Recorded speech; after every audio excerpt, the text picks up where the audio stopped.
YCP అధినేత YS Jagan పై MLA Raghuramakrishnaraju hot comments చేశారు.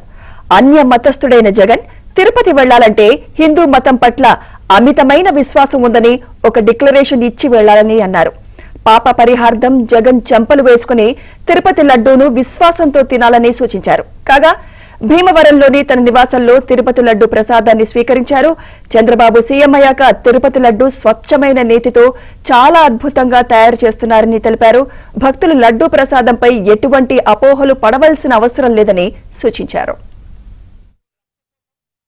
క్రైస్తవుడైన జగన్మోహన్ రెడ్డి గారు కూడా మెట్లెక్కి కొండ మీదకి వెళ్తా ఉన్నారు. శనివారం బాగానే ఎంచుకున్నాడు ఆయన. కానీ ఆయన క్రైస్తవుడు అన్నది అందరికీ తెలిసిందే.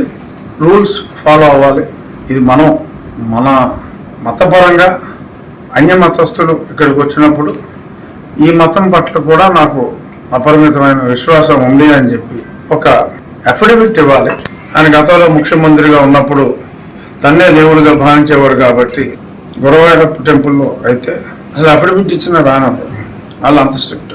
అంటే ఇక్కడ వెంకటేశ్వర స్వామి సర్వాంతర్యామి, ఎవరు కొలవడానికి వచ్చినా కూడా ఏ మతస్థుడైనా కూడా ఒక డిక్లరేషన్ నాకు విశ్వాసం ఉంది ఈ స్వామి మీద అని డిక్లరేషన్ ఇస్తే చాలు.